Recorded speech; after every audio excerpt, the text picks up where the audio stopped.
오늘 말씀은 요한복음 2장 1절부터 12절의 말씀인데요. 제가 읽도록 하겠습니다. 요한복음 2장 1절부터 12절입니다. 사흘째 되던 날 갈릴리 가나에 혼례가 있어 예수의 어머니도 거기 계시고 예수와 그 제자들도 혼례의 청함을 받았더니 포도주가 떨어진지라.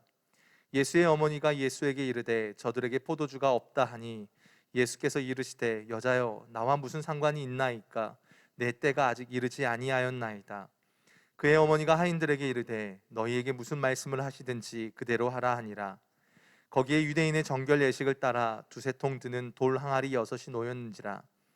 예수께서 그들에게 이르시되 항아리에 물을 채우라 하신즉 아기까지 채우니 이제는 떠서 연회장에게 갖다 주라 하심에 갖다 주었더니 연회장은 물로 된 포도주를 맛보고도 어디서 났는지 알지 못하되 물 떠온 하인들은 알더라. 연회장이 신랑을 불러 말하되 사람마다 먼저 좋은 포도주를 내고 취한 후에 낮은 것을 내거늘 그대는 지금까지 좋은 포도주를 두었도다 하니라. 예수께서 이 첫 표적을 갈릴리 가나에서 행하여 그의 영광을 나타내심에 제자들이 그를 믿으니라.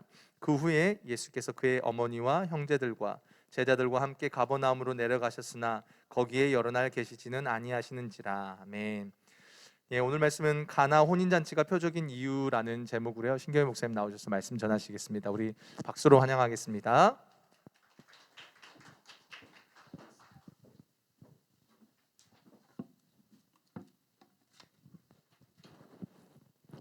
반갑습니다. 네, 이렇게 포도나무 교회에 와서 이렇게 말씀을 전할 수 있는 기회를 허락하신 하나님께 감사드립니다. 여러분, 한밤중에 내비게이션이 없는 상태로 초행길을 가본 적 있으십니까? 아마 처음에는 자기가 갈 목적의 그 사인을 보고 잘 따라갈 것입니다. 그런데 갑자기 사인이 없어졌다고 한다면 여러분 어떨까요? 굉장히 당황하고 어디로 가야 할지 모르고 갔던 길 또 가고 또 그 제자리에 오고 이런 일이 벌어질 것입니다. 그런데 갑자기 또 사인이 나옵니다. 내가 가는 곳이 예를 들어서 평택이라고 할게요. 그럼 평택이라는 사인이 나오면 이곳이 맞구나 하고 그 평택을 따라 가게 됩니다. 그래서 우리가 인생을 운행할 때도 우리에게 어떤 사인이 있으면 굉장히 좋겠죠. 그렇죠? 그런데 그 사인이 없을 때 우리는 굉장히 방황하고 우리의 삶의 여정은 굉장히 힘이 들게 됩니다. 저는 오늘 본문을 요한복음 2장을 선택하면서 요한복음에 대해서 깊이 묵상하고 또 묵상하는 시간을 가졌습니다. 요한복음은 다른 복음서보다는 조금 나중에 기록됩니다. 요한복음은 어떤 복음서보다 정확하게 그리고 또 명확하게 예수 그리스도의 영광에 초점을 두고 기록하고 있다는 사실입니다. 사도 요한이 다른 복음서에는 기록되지 않은 오늘 본문 요한복음 2장 가나의 혼인잔치 이야기를 기록하고 있다는데 우리는 좀 특별하게 생각하고 사도 요한에게 어떤 의도가 있지 않았을까 하는 생각을 가지고 요한복음을 보아야 합니다. 요한은 자신의 요한 서신을 통해서 하나님과 우리와의 관계를 혼인관계로 묘사하고 있습니다.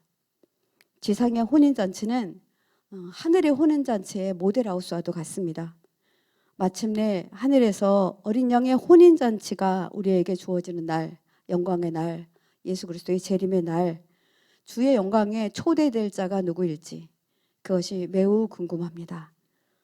요한은 첫 번째 기적이 혼인잔치에서 일어난 일에 대해 매우 의미 있고 상징적이라는 것을 알았습니다. 그는 요한복음을 기록하면서 우리와 하나님의 관계가 어떤 관계인지를 말하고 싶었을 것 같습니다. 그리고 유대 백성들은 이 변하지 않는 약속을 잘 지켜야만 했습니다. 예수님이 돌아가시고 난 후 부활하시고 다시 오시겠다는 약속을 분명히 하셨는데 언제 오실지 모르는 그런 혼란스러운 상황이었거든요. 주님이 친히 약속해 놓은 약속을 믿고 이 땅에서 사는 동안 우리가 잃지 말아야 할 중요한 것들이 있습니다. 그것은 우리에게도 그 약속이 주어졌다는 것입니다. 하나님은 우리가 아직 태어나기도 전에 우리를 택하셨습니다. 여러분 믿습니까? 네. 그리고 우리를 구원하셨습니다. 그리고 천국에 초대하시겠다고 약속하셨습니다.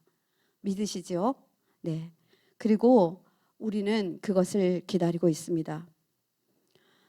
그런데 우리 여기서 사도 요한에 대해서 한번 이렇게 생각해보고 넘어갔으면 좋겠습니다. 사도 요한은 소명이 분명한 사람이었습니다. 자신에게 주어진 소명에 충실한 사람이었습니다. 그는 참 겸손한 사람이었습니다.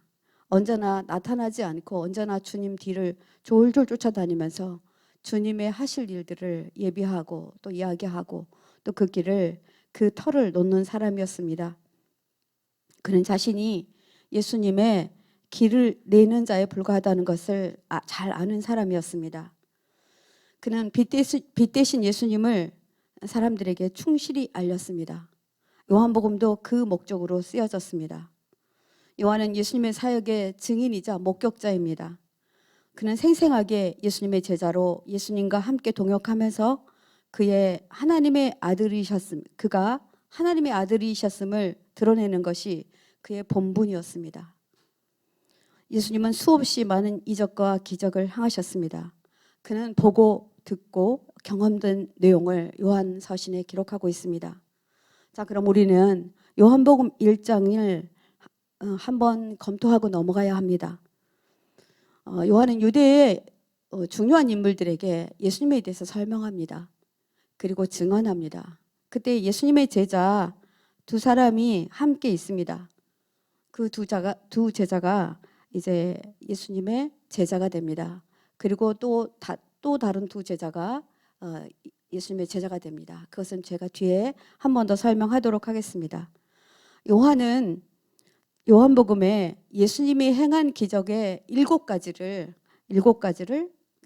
기적만을 소개하고 있습니다. 그런데 예수님은 7가지 기적만 행한 게 아니었습니다. 요한복음에는 이렇게 말하고 있습니다. 요한복음서에 많은 기적을 행했는데 그중에 7가지만 기록하고 있다. 여러분, 첫 번째가 오늘 우리가 본문으로 택한 물이 변화의 포도주 된 사건, 네, 가나의 혼인 혼례에서 있었던 사건을 기록하고 있고요. 두 번째가 왕의 신하의 이야기가 기록되고 있습니다. 세 번째는 베데스다 연못가의 38년 된 소경 이야기가 기록되고 있습니다. 네 번째로는 5천 명을 먹이신 사건이 네 번째로 기록되고 있고요. 다섯 번째는 바다 위를 걸으시는 사건이 기록되고 있습니다. 여섯 번째는 날 때부터 소경된 사람을 고치신 이야기가 적혀 있습니다. 그리고 하이라이트로 죽은 지 사흘 만에 사흘이 지난 나사로를 살린 이야기가 기록되고 있습니다. 그중 가나의 혼인잔치에서 행하신 예수님이 물을 포도주로 만든 이 기적 사건을 우리 오늘 본문 읽을 때 이거는 표적이다라고 이야기하고 있는데, 표적을 원어로 세메이온이라고 합니다. 왜 세메이온이라고 하는지, 왜 표적이라고 하는지, 왜 그 표지라고 하는지 우리가 오늘 상고하고 우리가 받아야 될 말씀입니다. 예수님은 재림의 날에 대한 사인을 가나 혼인잔치에서 하고 있다는 것입니다. 그래서 매우 중요합니다. 앞으로 주님은 이 땅에 다시 오실 때 이와 같은 과정으로 오신다는 것입니다. 우리는 여기서 가나의 혼인집에 일어난 일을 살피기 전에 유대의 혼인 결혼 풍습을 좀 살펴보려고 합니다. 저는 설교를 준비하면서 유대의 결혼식과 우리 전통 혼례식이 너무나 많이 유사하다는 것을 발견했습니다. 유대인들은 양가에서 어릴 때 양 가문이 서로 이렇게 약속을 맺어요. 우리 사돈 맺읍시다 이렇게요. 그리고 그 사돈 맺자는 약혼을 하게 됩니다. 약속을 하게 되죠. 그리고 아이들이 성장합니다. 결혼할 나이가 되면 신랑이 신부 집에 찾아갑니다. 그래서 비로소 프로포즈를 합니다. 근데 그때 가지고 가는 물건들이 두 개가 있는데요. 하나는 지창금입니다. 여러분들 아시죠? 지창금. 아직도 행해지는 나라가 있죠. 지창금과 포도주를 가지고 갑니다. 그래서 지창금을 내면서 나는 당신의 딸을 내 아내로 맡기를 원합니다 라고 하면 신부의 아버지가 그것을 받고 신랑이 신부에게 포도주를 따라서 내밉니다. 근데 그 포도주를 거절하면 이 약혼은 끝나버려요. 근데 그것을 받아들이면 정혼이 됩니다. 이 정혼식이 끝난 다음부터 이제 이 두 사람은 공적으로는 부부입니다. 그러나 서로 부부 관계는 하지 않습니다. 신랑은 신부에게 그 프로포즈를 한 후에 결혼을 승낙받고 자기 집으로 돌아갑니다. 돌아가서 신부를 데려올 집을 마련합니다. 처소를 마련합니다. 그리고 한 1년에서 뭐 1년 조금 넘게 걸립니다. 그러면 이제 신부를 데려올 날을 정하는데 누가 정하냐면 신부의 아버지가 정해요. 근데 그날을 알 수 없습니다. 신부에게 알려주지 않아요. 그래서 신부는 언제나 새 마포 옷을 잘 준비해서 정갈히 준비하였다가 언제 오든지 신랑을 맞을 준비를 하고 있습니다. 여러분 성경에서도 많이 여러분들이 소개받았을 것 같습니다.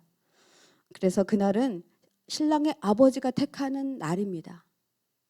네, 여러분 머리 안에 많은 것들이 이렇게 좀 이제 그 그림이 그려지죠. 그러면 제가 한국의 전통 혼례식을 한번 보겠습니다. 우리 전통 혼례에도 이들과 같은 유사한 일들이 있었어요. 굉장히 이제 좋은 가문과 좋은 가문의 가문의 어른들끼리 만나서 우리 어린 시절에 사도 맺읍시다라고 얘기합니다. 그러면 이제 그것들이 이제 성립이 됩니다. 그래서 양가의 자녀들이 혼례를 치룰 나이가 되면 신랑 집에서 신부 측으로 사주 단자를 보내요. 여러분 그 소리 들어보셨죠? 거의 젊은 분들이 계셔가지고 잘 모르실 것 같은데 사주 단자를 저는 받았습니다. 저는 결혼할 때 받았는데, 네 거기에는 이제 우리는 유대 결혼식과는 달리 그 사주를 넣어요. 사주는 이 신랑이 태어난 해와 시 이거를 이제 적어서 넣습니다. 그리고 거기에 5가지 곡식을 넣습니다. 찹쌀, 적두, 빨간 콩을 말하는 것 같습니다. 그다음에 콩, 모카씨와 고추씨를 곡식의 색깔과 똑같은 색깔의 보자기로 쌓아서 그 안에 넣습니다. 그리고 여러분들 다산을 기원하는 뜻을 담고 있는 기러기, 그리고 기러기가 놀랍게도요 짝을 지었다가 짝 하나 한 짝이 뭐 암컷이든 수컷이든 하나가 죽으면 기러기는 다시 장가가거나 시집가지 않는데요. 그래서 기러기 한 쌍을 집어넣습니다. 참 놀랍죠? 그렇게 넣습니다. 그래서 이제 백년 해로를 상징하는 홍실과 청실 이것도 그 사주 단자 안에 넣어서 이제 신부 집으로 보냅니다. 그러면 신부 집에서 이것을 받으면 이제 결혼이 성립됩니다. 그러면 이제 그날 밤에 아주 재미있는 이야기가 이제 동네가 떠들썩하게 함 사세요 이러는 함이 왔습니다 막 그러니까 동네 사람들이 다 알게 돼요. 저 어린 시절에는 그런 일들이 참 많았어요. 저도 그 함 받았거든요. 그래서 오징어 이렇게 구멍 뚫어가지고 이렇게 하시고 저희 남편의 친구분들이 저희 집으로 함을 가지고 오셨었거든요. 그리고 액을 물리친다고 바가지 하나를 문 앞에 이렇게 두면은 그거를 한 번에 깨야 돼요. 그런데 이제 골탕 먹이려고 굉장히 두툼한 것들을 이렇게 깔게 되면 이제 신랑 함진애비가 굉장히 고생하죠. 그래서 귀한 그 사주 단자니 걸음걸음마다 돈을 집어넣으라고 해서 돈을 넣었던 것도 제가 기억이 납니다. 그래서 신부 집에 이 함이 잘 도착하면 함진애비와 그 일행을 신부 측에서는 극진히 대접합니다.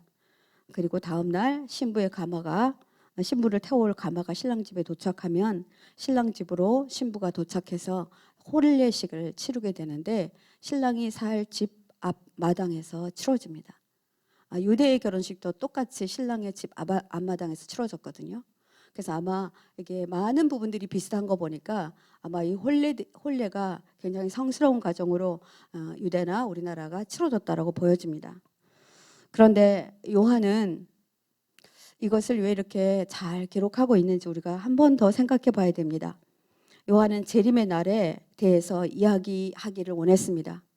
오늘 작은 마을에 있는 어떤 한 혼례 집에 있는 어떤 이야기를 하고 싶은 것이 아니라 재림의 날에 이와 같은 순서를 밟을 것이다라는 것입니다. 혼인 예식을 통해 하나님과 우리 결혼을 약속하고 있습니다. 예수님이 신랑 되시고 우리가 신부 되잖아요. 그래서 예수님은 피의 맹세를 통해서 포도주는 피를 나누어 마신다는 의미가 있어요. 그래서 신랑은 포도주를 건넬 때 내가 생명을 다해서 당신을 지키겠습니다라는 의미로 포도주를 건네는 거거든요. 근데 우리 예수님도 피의 맹세로 예수님이 피값으로 돌아가시고 우리를 살리시고 우리와 함께 내가 너를 절대로 버리지 않겠다라는 그 약속을 하시고 십자가에 달려 돌아가시고 하늘에 처소를 마련하러 하늘에 오르셨습니다. 그리고 우리가 영원히 살 집 그 처소로 우리를 데리러 오시는데 그날이 언제일지 우리 아무도 모릅니다. 밤중일지 새벽일지 아무도 모릅니다. 그래서 마태복음 25장 1절로 5절 말씀에는 재림의 때를 이렇게 표현하고 있습니다. 그때에 하늘나라는 마치 저마다 등을 가지고 신랑을 맞으러 나간 10처녀와 같을 것이다. 10처녀 중에 5은 어리석고 5은 슬기로웠다. 어리석은 처녀들은 등을 가졌으나 기름이 없었고 슬기로운 처녀들은 등에 기름을 채워두었다. 그러나 신랑이 늦도록 오지 않자 처녀들은 모두 졸다가 잠이 들었다. 마지막 때가 되면 이렇게 될 거라는 것입니다. 여러분들 제가 오늘 마태복음 25장을 상세히 설명하지는 않겠지만 여기서 쓰는 때라는 이야기를 우리가 한번 주목해 보아야 됩니다. 주님이 우리를 데리러 오실 때 구체적인 시간이나 시점을 말하기보다는 정해져 있지 않는 때를 말합니다. 그래서 우리 누구도 모릅니다. 인자가 오는 때 그때는 우리에게는 혼인잔치가 벌어집니다. 천국에서 놀라운 잔치가 벌어지고 우리는 모두 다 하늘로 들림을 받고 이 땅에는 심판이 이루어집니다. 이것에 대해서 요한은 말하고 싶어 했다는 것입니다. 자, 신부를 데리고 오면 이제 어떻게 되는 줄 아세요? 신부를 바로 신방에 들이지 않습니다. 신랑과 신부가 금식을 합니다. 참 놀랍죠. 금식을 하는데 우리는 뭐 잘 먹죠. 이제 결혼하면 못 먹을 거니까 신부 눈치 봐야 되니까 맥주도 막 마시고 이렇게 하는 것을 보았는데요. 두 사람이 다 금식합니다. 이것은 정결 예식입니다. 이스라엘 백성들은 1년에 한 번 욤키푸르라고 하는 욤은 날을 의미하고요. 키푸르는 덮다라는 거예요. 자기의 죄를 덮는 날을 정합니다. 이 날은 죄로부터 면제받는 날인데요. 이스라엘 백성들이 1년에 한 번 대속죄일에 하나님께 예물을 드리고 자신의 죄를 용서받은 날로 이스라엘 백성은 신년의 시작과 함께 10일 동안 이 일을 지킵니다. 이 날을 그날이라고 합니다. 욤키푸르. 그날이라고 합니다. 욤키푸르의 날이라고 합니다. 그래서 금식을 하며 보냅니다. 그런데 결혼식 전날 밤에도 이와 같이 유대 신랑 신부들은 금식을 합니다. 이것을 프라이빗 욤키푸르라고 합니다. 개인적인 죄를 사하는 날이라고 합니다. 그래서 이들은 결혼 전까지 있었던 모든 것들을 그날 금식함으로 하나님께 죄를 깨끗이 씻고 정결케 하는 예식을 치릅니다. 그러면 서로에게 어떤 것도 묻지 않습니다. 그래서 개인의 대속죄일을 하나님께 드린 후 신랑 신부가 비로소 합방을 하고 두 사람이 하나가 되었다는 그것을 공동체에 알리는 예식이 혼인잔치예요. 너무 성스럽죠. 그러니까 얼마나 축복이에요. 그러니까 온 동네가 다 그 혼인잔치에 이렇게 초대를 받습니다. 그래서 거기서 먹고 마시고 합니다. 그래서 신랑 아버지는 거의 7일간 지속됩니다. 혼례잔치가. 그러니까 거기 충분한 고기와 충분한 포도주가 있어야 합니다. 그래서 신랑 아버지는 엄청나게 많은 것들을 준비하셔야만 합니다. 그리고 이런 것들이 잘못되면 안 되니까 지금 말하면 파티 프레네 같은 사람, 이 사람을 줍니다. 이 사람을 연회장이라고 하는데요. 이 연회장에게 이 결혼식에 이렇게 잘 진행되도록 그에게 이제 그 고난을 주어서 할 수 있도록 만듭니다. 자, 이제 한번 본문으로 들어가 보겠습니다. 자, 우리가 결혼식이 있었던 동네가 어디냐면 갈릴리 호수 근처엔 가나예요. 아주 작은 마을입니다. 이 작은 마을에서 혼인잔치가 열렸으니까 아마 온 동네가 다 떠들썩했을 것 같습니다. 근데 그때 마침 예수님의 제자들과 예수님도 초대를 받아요. 예, 그분들이 누구였는지 1장에 나와 있는데 제가 뒤에서 다시 한번 더 설명해 보겠습니다. 글쎄 그날은 그 동네가 다 떨들썩합니다. 예, 먹고 마시고 충분히 즐길 수 있는 날이에요. 그래서 흥이 있고 기쁨이 있는 날입니다. 자, 2장 1절 한번 보겠습니다. 2장 1절을 이렇게 시작합니다. 사흘째 되던 날 갈릴리 가나에 혼례가 있어 예수의 어머니도 거기 계시고. 네, 이날 모든 어떤 글을 쓸 때 첫 번째 서두는 너무나 중요하죠. 근데 사흘째 되던 날 이렇게 적고 있습니다. 예, 이 사흘째 되던 날이 무슨 날이기에 요한은 사흘째 되던 날이라고 기록하고 있을까요? 이 장을 시작하면서 던진 사흘째 되던 날에 대한 요한의 의도가 분명 있다고 보여집니다. 요한은 서두에서 사흘째 되던 날이라고 서술하고 글을 써내려갑니다. 사흘째 되던 날에 대한 해석이 분분합니다. 어떤 분들은 제자들을 삼고 난 다음에 나다나엘과 그 제자들 따라왔던 빌립과 나다나엘을 예수님의 제자로 삼은 지 이틀이 된 날, 그리고 3일이 된 날이라고 이렇게 말하기도 합니다. 그런데 또 다른 학자들은 그렇게 말하지 않고 있습니다. 요한이 지금 쓰고 있는 대상이 그때 당시 유대 백성들이에요. 유대 백성들에게 쓰고 있었거든요. 그러면 아직까지 예수님의 부활 사건이 이들의 머릿속에 뇌리에 남아있는 상황입니다. 갑자기 사흘째 되던 날 할 때 사흘 되던 날 예수님이 부활했지? 이날? 네, 이거에 대해서 깊은 관심을 가지고 요한복음을 보게 될 것이라는 거죠. 그래서 유대 백성들을 설득하기 위해서 사흘째 되던 날이라고 썼을 가능성이 있다라고 여러 학자들이 이렇게 잘 연구해 놓았더라고요. 근데 저는 개인적으로 두 번째 의견이 더 제 마음에 가는 부분이 있습니다. 요한복음이 예수님의 부활 이후에 기록되었고 예수님의 재림의 약속이 있었기에 모두가 주목할 만한 어필로 사용하고 있다는 것입니다. 이런 점에서 요한은 예수님과 그리고 또 재림과 관련된 글을 쓰려는 노력을 요한복음 2장에서 하고 있다는 사실입니다. 그래서 우리는 다시 오실 예수님은 우리에게 어떻게 다시 오실까라는 생각을 가지고 또 그리고 궁금해하며 유대 백성들과 함께 같은 마음이 되어서 이날 이 혼인잔치날 이 기쁜 날 우리 한번 이곳으로 들어가 보려고 합니다.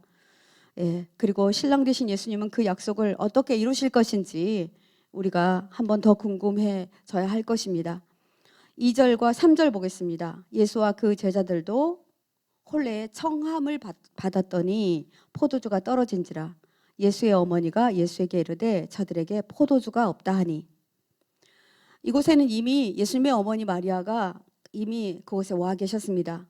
아마 이 혼인잔치가 예수님의 친족의 혼인잔치가 아니었을까 생각합니다. 왜냐하면 다른 남의 집에 가서 이렇게 예수님의 어머니가 이 집에 포도주가 떨어졌는지 고기가 떨어졌는지를 살필 이유가 없잖아요. 근데 예수님의 어머니는 이미 포도주가 떨어져 가는 것을 알고 있었고 발을 동동 구르고 있었는데 예수님이 예수님의 제자들과 함께 그 혼례집으로 들어오는 거예요. 그러니 여러분, 예수님 어머니는 당연하게 자신의 아들이 누구인지 알잖아요. 그러니까 이 혼례집의 결핍을 이야기합니다. 뭐라고 말하죠? 포도주가 떨어졌어요 라고 말해요. 주님, 포도주가 떨어졌어요. 포도주가 떨어진 것을 알고 포도주가 없습니다 라고 얘기하는 것입니다. 여러분 참 이상하죠? 혼례집에서 가장 주인공이 될 사람이 누구예요? 신랑과 신부인데 신랑과 신부가 누구라는 것은 밝히지 않고 지금 요한복음 2장은 어떻게 전개되냐면 사흘째 되던 날 가나의 혼인잔치가 있었는데 거기 예수님의 어머니가 와 계셨고 포도주가 떨어졌다 이렇게 이 글이 쓰여지고 있다는 것입니다. 갑자기 예수님의 어머니가 등장하더니 포도주가 없는 포도주 통에 앵글이 쫙 맞춰지는 듯한 그런 느낌을 받지 않습니까? 왜 예수님의 어머니는 포도주가 떨어진 사실을 혼주에게는 알리지 않았을까요? 그녀는 이미 이 문제가 해결되지 못한다는 것을 알고 있습니다. 전 농사를 지어요. 저희 남편이 농장을 합니다. 그리고 포도주는 저희 형님이 하시는데요. 이제 여름이면 포도주 담습니다. 근데 포도주가 그 발효를 하려면 적어도 한 6개월은 걸립니다. 근데 아마 더운 나라였으니까 4개월은 걸려야 될 겁니다. 떨어진 포도주를 갑자기 어디서 만들 수가 없죠. 그러니까 예수님의 어머니는 이것을 해결할 방법을 찾지 못하고 있다가 예수님이 들어오시니까 예수님께 예수님 포도주가 떨어졌어요 라고 이렇게 말하는 것입니다. 그래서 예수님이 그의 제자들과 혼인시장에 들어설 때부터 더 이상 예수님의 어머니는 자신의 아들이 아닌 신적인 존재로 예수님을 대하고 있는 것을 볼 수 있습니다. 이미 공생애가 시작된 예수님, 그것을 어머니 마리아가 알아차린 것입니다. 그녀는 예수님을 잉태할 때도 이런 알아차림이 특별했습니다. 누가복음 1장 27절에서 31절 말씀, 중간중간 생략된 본문도 있지만 화면에 나온 대로만 읽겠습니다. 다윗의 자손 요셉이라 하는 사람과 약혼한 정혼한 처녀에게 이르니 그 처녀의 이름은 마리아라. 은혜를 받은 자여 평안할지어다. 주께서 너와 함께 하시는도다. 보라 내가 잉태하여 아들을 낳으리니 그 이름을 예수라 하라. 네, 처음 천사가 찾아와서 이 처녀 마리아에게, 동정녀 마리아에게 은혜를 입을 것이고 네가 아기를 가질 것이라고 하는데, 이때 성경에는 마리아가 어떤 말도 하지 않는 것을 보게 됩니다. 마리아는 다윗의 자손 요셉이라는 남자와 정혼한 여인이었습니다. 아까 우리가 혼례의 예를 쭉 살펴보면서 정혼했으니까 아직 남자를 가까이 하지 않는 여인이었습니다. 이 말은 아직 그가 동정녀라는 의미를 포함하고 있습니다. 마리아는 자신이 정혼녀로 있을 때 성령이 찾아왔던 것입니다. 성령으로 잉태할 것이라는데 여러분 이해되세요? 여기 아가씨 미스 있으신가요? 네. 갑자기 내 몸에 아기가 생겼다 그러면 이게 되지 않죠. 그런데 아무 말도 하지 않고 하나님의 은혜가 나에게 임하였다고 하니까 그대로 받아들입니다. 처녀가 아기를 갖는다는 의미는 유대인들에게 굉장한 수치였습니다. 특히 정혼녀가 정혼한 이제 결혼할 남편이 있는 여인이 아기를 가졌다라는 것은 굉장한 수치였고 부끄러움이었습니다. 그것을 감당하기 어려웠을 텐데 그러나 그녀는 즉각 순종하고 빛 대신 예수님을 잉태하는 일에 그 영광을 얻은 사람입니다. 예수님의 어머니는 이렇게 순종적인 사람이었어요. 그래서 그가 혼례집에서 가장 중요한 것이 무엇인 줄 알고 있는 듯 조용하고 은밀하게 자기 아들 예수님인데 이분을 신으로 이렇게 대접하는 겁니다. 예수님, 저들에게 포도주가 없어요 라고 말씀드립니다. 이 말은 포도주는 여러분 어떤 것을 의미합니까? 술을 좀 들어가면 사람들이 흥이 나죠. 기쁨이 납니다. 포도주가 떨어졌다는 말은 이 혼례집에 기쁨이 사라지고 있다라는 뜻이기도 합니다. 우리는 예수님의 어머니에 대해서도 배울 점이 너무 많습니다. 저는 여성 목회자여서인지 이쪽에 굉장히 많은 관심을 가지고 제가 연구하고 이거를 바라보게 되더라고요. 어머니는 아들을 잘합니다. 저도 아들이 둘이 있습니다. 큰 아들은 우리 전도사님하고 나이가 같고 둘째 아들은 나이가 2살 어린 아들이 있습니다. 그래서 엄마는 아들을 너무 잘합니다. 이 아이의 성품도 알고 이 아이에 대한 기대도 합니다. 그리고 임신하였을 때 하나님 주신 말씀이 있었기 때문에 아이들이 어떻게 자랄지 어떻게 할지 너무 잘 알고 있습니다. 아마 예수님의 어머니도 그랬을 것 같습니다. 예수님의 어머니는 자신의 아들이 기쁨을 간직하고 있는 분이라는 것을 알았어요.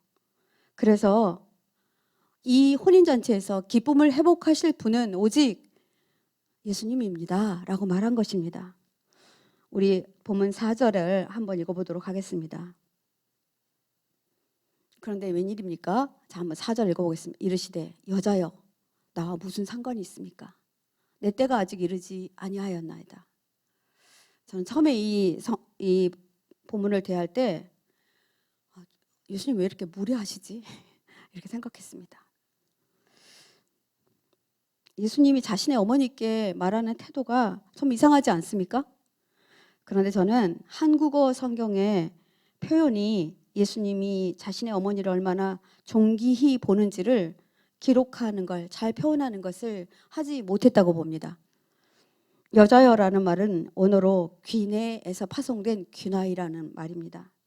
귀나이라는 말은 여인을 아주 극존칭해서 부를 때, 우리나라에서는 부인이라고 부릅니다.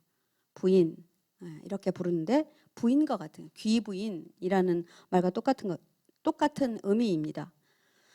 당시 귀부인이나 신분이 높은 여인에게 극존칭을 사용할 때 귀나이라고 표현했습니다. 유럽에서는 기나이라는 향수가 있는데요, 너무 비싸서 못 산대요. 굉장히 비싸고 굉장히 고급 향수랍니다.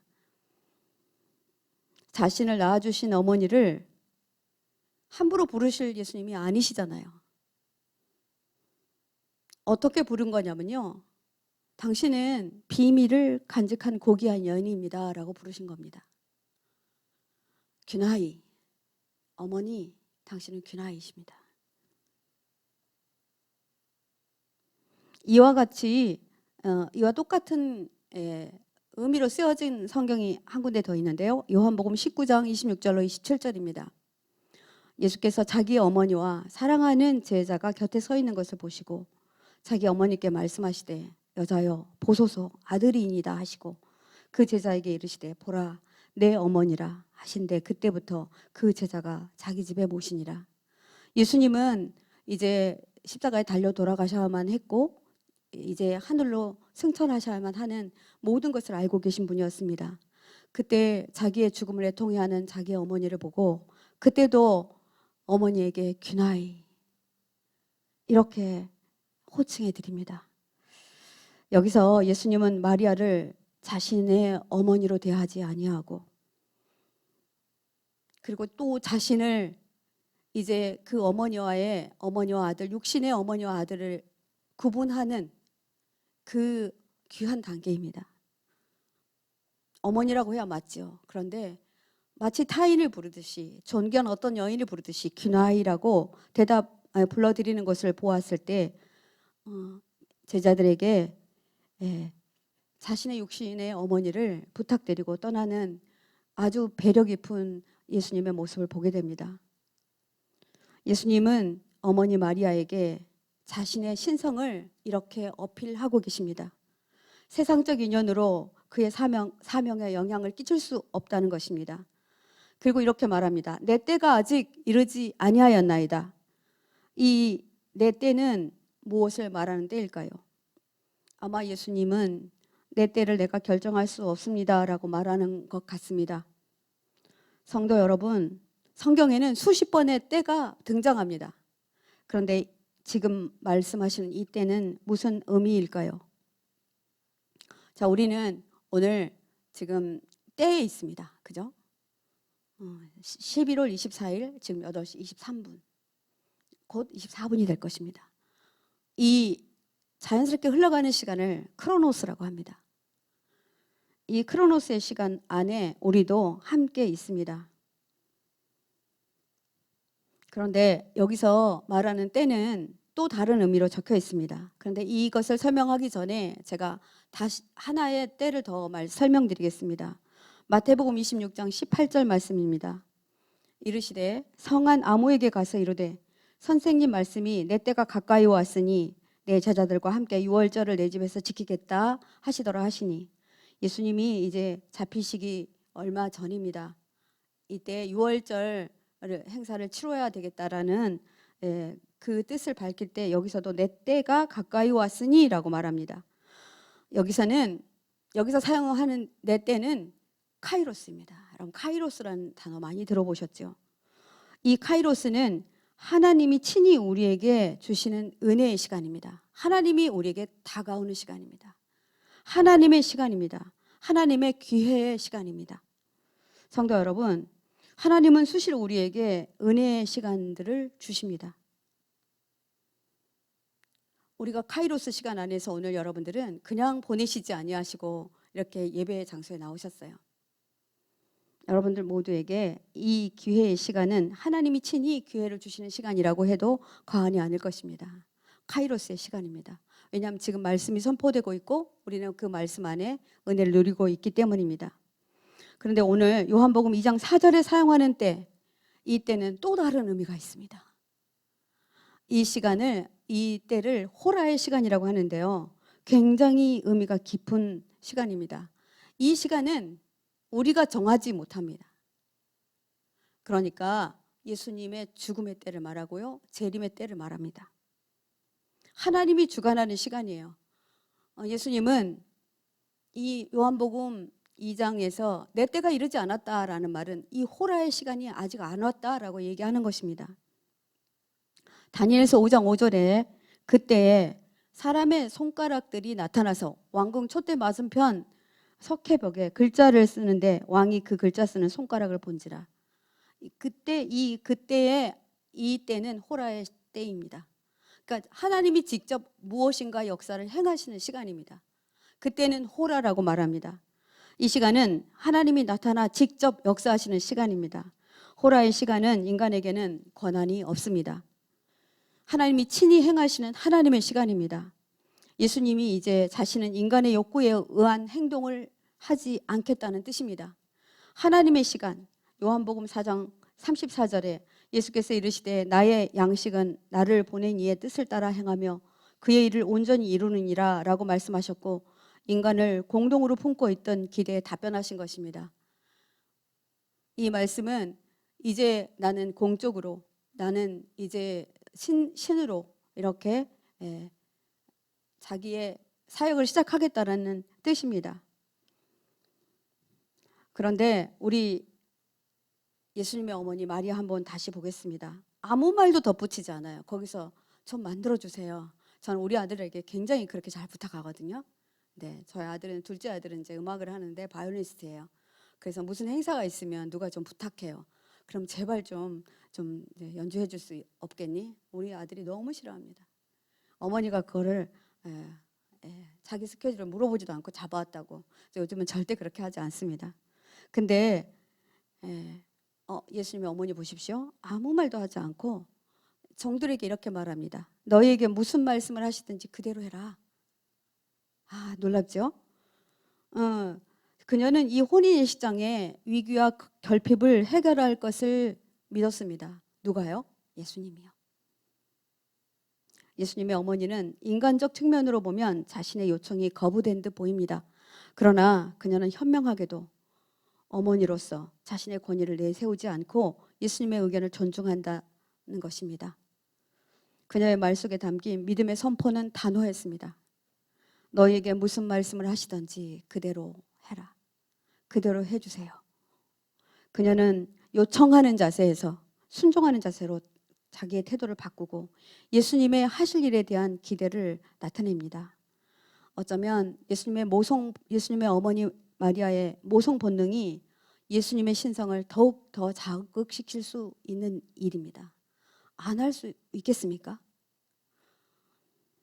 우리는 많은 것을 배워야 됩니다. 저는 상담 현장에서 많은 청소년들과 우리 청년들을 만납니다. 선생님, 저는 답답하고 분통이 터져서 죽을 것 같아요. 대부분 아이들의 호소는 부모님이 자기의 의견을 강요하고 자신들을 믿어주지 않는다는 것입니다. 자기들은 부부싸움을 머리가 터지게 하면서 자기들은 순종하라고 하니 이 순종이 말이 먹힐 리가 없지요. 그래서 이렇게 말합니다. 선생님, 우리 엄마랑 잘 지내야 돼요?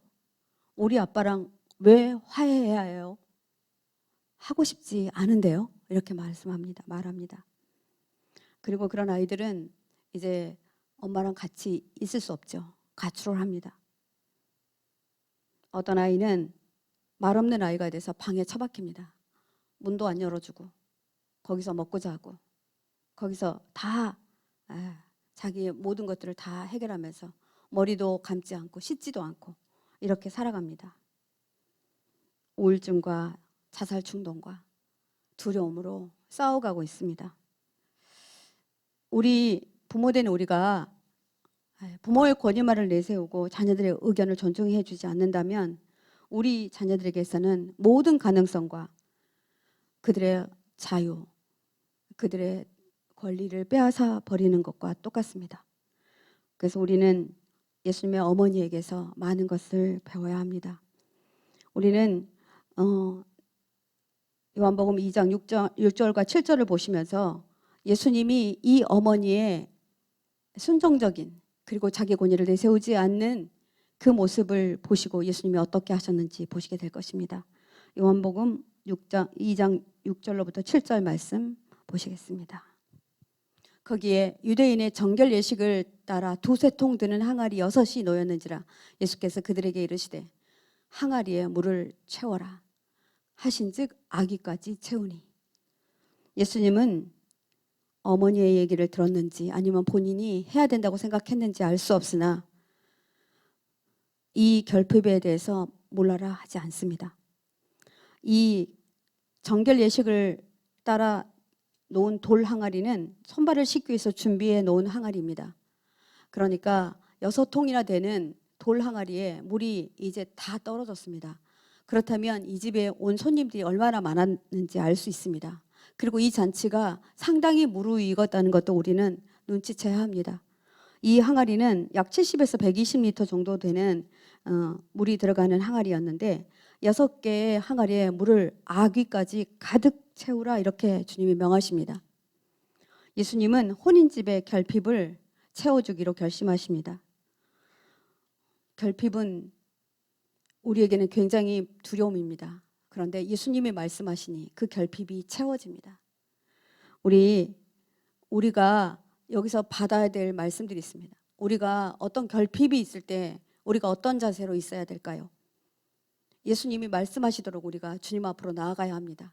주님이 말씀하시면 답은 끝납니다. 저는 신앙생활을 오랫동안 하면서 언제나 어떤 기도 제목이 있을 때 주님이 말씀하시지 않아서 괴로웠습니다. 그런데 예수님이 말씀하시면 그때부터는 답이 있기 때문에 쉽습니다. 예수님이 이렇게 말씀하십니다. 채워라. 근데 또 놀라워요. 여기는 정말 굉장한 사람들이 있어요. 이 하인들 두 말도 안 하고요.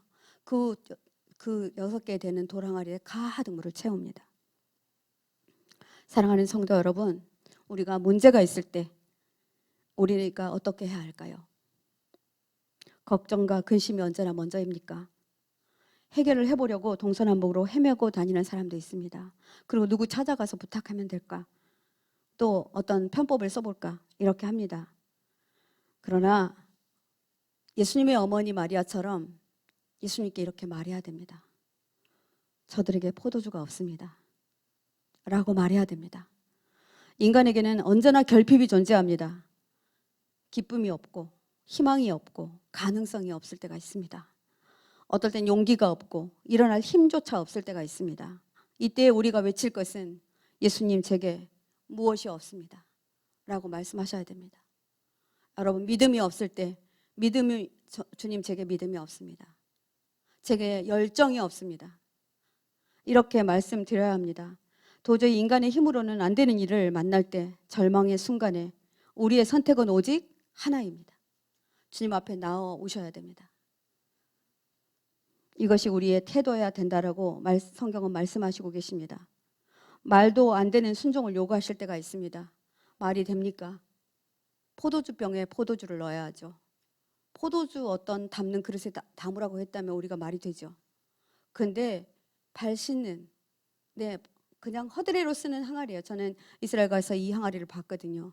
그냥 돌 항아리예요. 거기에다 채우라고 하신 겁니다. 성도 여러분, 저는 상담 현장에서 이와 같은 일을 많이 경험합니다. 도무지 이해가 가지 않는 일이 일어납니다. 한 번은 제게 어떤 집사님이 찾아오셨습니다.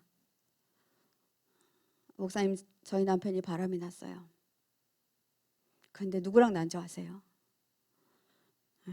여기 청년들이 많아서 죄송합니다만 이 집사님의 절친한 여자친구하고 바람이 났답니다. 그런데 자기 남편이 보따리를 싸들고 나가버렸어요. 이 집사님에게는 아이가 둘이 있습니다. 목사님, 저는 이혼해야 되겠죠. 성경에도 있잖아요. 배우자가 음행을 저지르면 이혼해도 된다라고 적혀 있잖아요. 이혼 증서를 줘서 보내라고 했잖아요. 그러니까 저는 이혼할래요. 이혼 소송할래요. 이러고 찾아왔습니다. 그런데 여러분, 이분이 상담실 문을 똑똑똑 열 때는 어떤 마음이 올까요? 이래서는 안 되는데, 이렇게 하면 큰일 나는데, 그렇게 해서 오시지 않았겠습니까? 그래서 제가 그렇게 웃으면서 말씀드렸어요. 많이 힘드시겠어요. 그러나 집사님이 교회 상담실 왜 찾아오셨어요? 아마 이혼하고 싶지 않아서이겠죠. 더군다나 이 가정에는 두 아이가 자라고 있습니다. 이 아이들은 지금 이유도 모르고 아버지가 갑자기 나간 상황입니다. 아이들이 굉장히 우울합니다. 그래서 ADHD 증상이 나타납니다. 제가 이렇게 말씀드립니다. 집사님, 정말 이혼해야 마땅하지만 집사님 안 됩니다. 이혼은 두 사람이 결정할 문제가 아닙니다. 왜냐하면 두 분 사이에는 두 아이가 있는데 지금 당신이 당신의 의견만 가지고 이혼을 해버린다고 한다면 이 아이들은 분명히 엇나갈 것입니다. 나중에 아이들이 자라서 그때 엄마가 조금 더 참아주지, 아빠를 용서해주지 이렇게 말하면 그때 어떻게 하시겠습니까? 조금 참아야 되지 않겠습니까? 아직 아이들의 자기의 의견을 피력할 나이가 아닌데 이것을 행하는 것은 불법입니다. 이렇게 말씀드렸습니다. 아이들이 다 커서 그때도 이혼해야 된다면 그때 하십시오. 아이들이 다 자란 후에. 이 집사님에게 저는 이렇게 권유했습니다. 집사님, 힘들고 어렵겠지만 우리가 기적을 바라보면 좋겠습니다. 아니요, 목사님, 절대 안 됩니다. 우리 남편이 저를 꼴 보기도 싫다고 그랬고요. 얼굴도 보고 싶지 않다고 했습니다. 그리고 생활비도 주지 않고 아이들도 돌보지 않습니다. 어떻게 내 남편을 용서할 수 있을까요? 저는 우리 집사님에게 예수님 이야기를 했습니다. 예수님 뭐 때문에 우리에게 십자가에서 그 피를 흘려주시고 우리가 아직 죄인 되었을 때 그 죄를 다 용서해 주셨을까요? 집사님이 이 은혜를 받은 자면 남편을 용서하고 기다려야 합니다. 이렇게 말씀드렸습니다. 예수님께서는 죽음으로 우리의 길을 내어주신 분이십니다. 주님을 따라 주님처럼 집사님도 남편을 한번 용서할 힘을 달라고. 주님, 제가 용서할 힘이 없어요. 주님, 저에게 사랑이 남아있지 않아요. 라고 기도하도록 부탁드렸습니다. 집사님은 그날부터 기도를 시작했고 남편의 잠자리를 정갈히 하고 남편이 잘 먹는 음식을 마련해 두고 기다리겠다고 하셨습니다. 여러분, 어떤 결과가 왔을까요? 집사님은 그날도 잠을 놓치고 소파에 앉아 있는데 현관의 비번을 바꾸지 않아서 가족 아니면 들어올 수 없는 자기 집의 현관문인데 띠디디디디디 들어오더라는 거야. 그래서 깜짝 놀라서 일어났더니 남편이 들어오는 거예요. 굉장히 어색한 투로 내가 필요한 물건을 가지러 왔다 그러더래요. 그래서 많이 피곤하시겠어요. 갈아입을 속옷 마련해 두었으니 씻고 주무세요라고 말씀드렸다고 합니다. 그리고 자신은 소파에서 잠이 들었다고 합니다. 다음 날 아침을 준비해서 식사하시고 출근하세요. 근데 죽기보다도 싫었답니다. 자기를 쳐다보지도 않고 눈도 마주치지 않는 이 남편에게 자기가 하고 있는 행동이 너무나도 억울하고 너무나도 분하더랍니다. 그런데 그런 남편의 등 뒤에 다녀오세요. 기다릴게요. 이렇게 말했다고 합니다. 이렇게 남편을 배웅하고 또다시 기다렸다고 합니다. 늘 독한 말만 쏟아놓던 자신이 너무나 신기하고 놀랍다고, 내가 어떻게 이렇게 바뀌었냐고, 나한테 가시가 다 없어졌다고 이렇게 증언했습니다. 몇 날 며칠을 증오하고 각종 욕설을 퍼부어도 모자라고 머리를 흔들어도 부족할 악한 마음으로 살았는데 내가 한 기도는 주님 제게 사랑이 없어요. 주님 제가 용서의 마음이 없어요. 주님 제가 있는 것이 아무것도 없어요.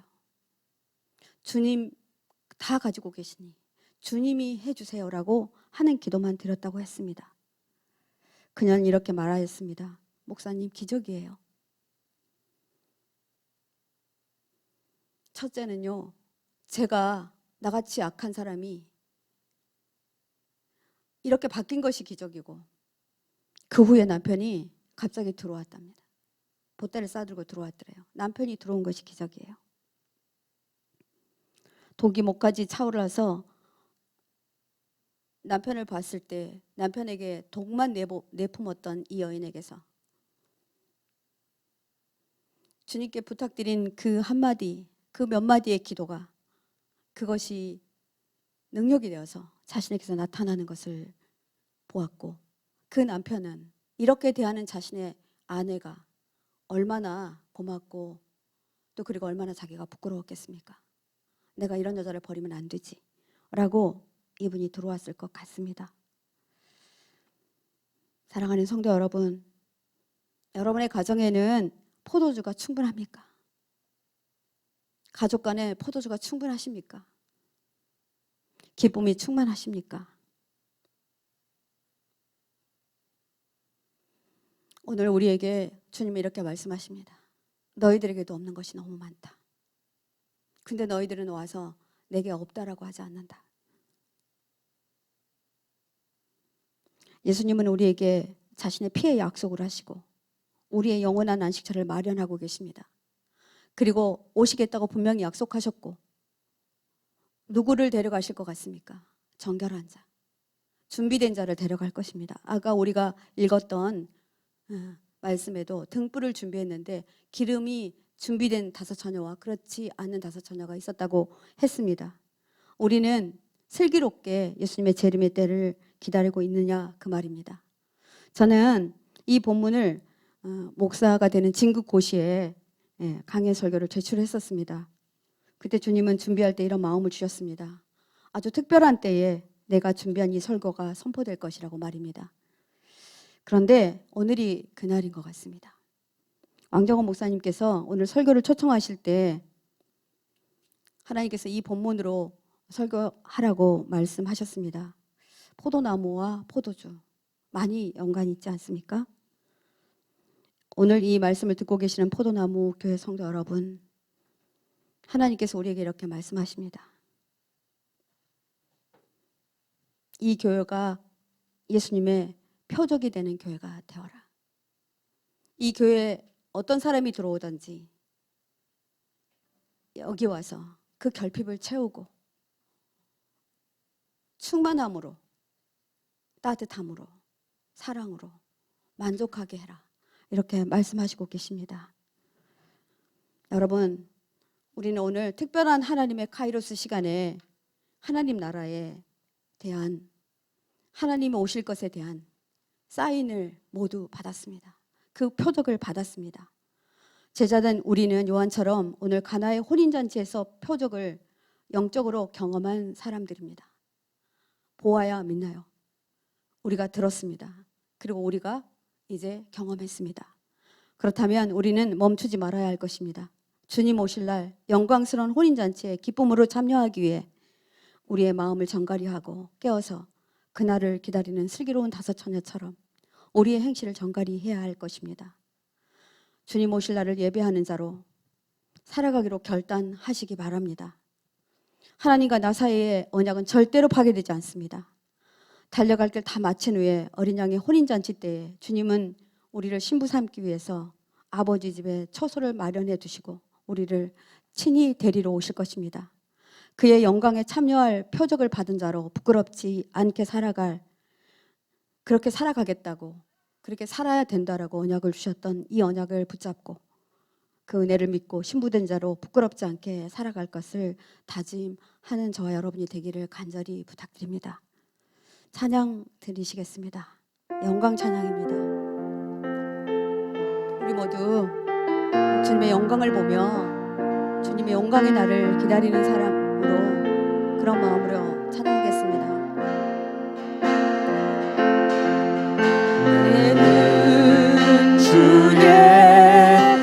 영광을 보내 우리 가운데 계신 주님 그 빛난 영광 온 하늘 덮고 그 찬송 온 땅 가득해 내 눈 주의 영광을 보내 찬송 가운데 서신 주님의 얼굴은 온 세상 향하네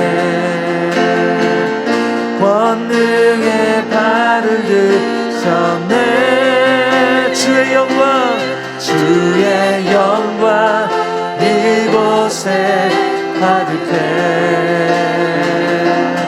우린 선해 주님과 함께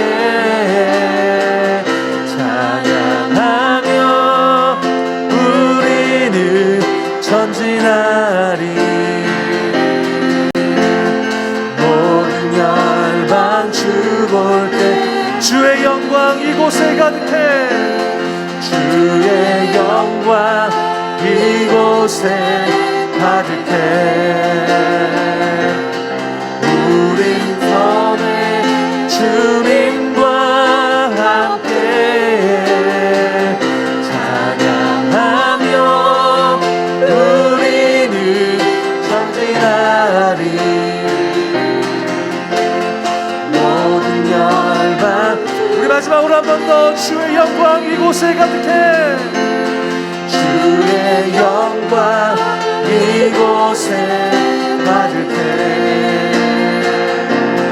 우린 선해 주님과 함께 찬양하며 우리는 전진하리 모든 열방 주 볼 때까지 우리 주님께 기도하겠습니다. 3절 5절 말씀 붙들고 기도하기 원합니다. 포도주가 떨어진지라 예수님의 어머니가 예수에게 이르되 저들에게 포도주가 없다 하니 5절 말씀입니다. 너에게 무슨 말씀을 하시든지 그대로 하라 하니라. 주님, 제가 가장 큰 위기에 때를 맞았습니다. 신앙생활의 기쁨이 떨어졌습니다. 생명 되시는 주님만이 이 문제를 해결하실 수 있습니다. 제게 말씀하십시오. 제가 듣고 순종하겠나이다. 우리 주님 한번 크게 부르고 주님 제게 포도주가 떨어졌습니다. 기쁨이 떨어졌습니다. 신앙생활의 기쁨이 사라졌습니다. 주님 신앙생활의 기쁨을 회복하게 해주십시오. 주님 한번 크게 부르시고 함께 기도하겠습니다. 주여 주님 찬양하며 우리는 전진하리 신앙생활의 기쁨이 떨어졌습니다. 아버지 코로나로 아버지 우리가 예배에 참석하는 것이 아버지 등한시 되었습니다. 아버지 언제 주님께 아버지의 기쁨으로 기도하고 찬양하고 기뻐짐에 날렸는지 하나님 각 교회가 아버지는 기쁨이 떨어졌습니다. 아버지 생명 되시는 주님만이 이 문제를 해결하실 수 있습니다. 주님께 이렇게 기도하기를 원합니다. 주님 제게 아버지의 기쁨이 떨어졌습니다. 저에게 용기가 떨어졌습니다. 저희가 사랑이 떨어졌습니다. 제가 아버지는 가진 것이 없습니다. 아버지는 저에게 아버지 모두 허락하여 주십시오. 주님은 아버지 것을 하실 수 있습니다. 결핍의 아버지 해결하시는 주님, 아버지 결핍의 장소에서 아버지 아기까지 가져온 아버지 포도주의 아버지 큰 변화가 아버지를 우리 가운데 있게 하시기를 가능하신 아버지는 우리가 주님과 함께 찬양하며 우리는 전진하리 모든 영광 주볼 때까지 찬양하며 우리는 전진하리 모든 열방 주볼 때까지 우리 한 한 번 더 기도드리겠습니다. 11절 말씀 붙들고 기도하겠습니다. 이 첫 표적을 갈릴리 가나에서 행하여 그의 영광을 나타내시며 제자들이 그를 믿으니라. 주님, 오늘 예배에 주님의 영광을 보았습니다. 주님의 언약 백성으로 부끄럽지 않게 주님을 나타내는 자가 되게 하시고, 주님 오실 날을 기대하며 나로 인하여 성남시가 변화되고 내 주위의 사람들이 예수님을 믿고 하늘 백성이 되게 하는 일에 내가 그 표적을 맡은 자로 그렇게 헌신하며 살게 해주십시오. 아버지, 주님 크게 외친 다음에 개인적인 기도하시고 주님의 임재를 구하는 기도하신 후에 그리고 집으로 돌아가시도록 하겠습니다. 주님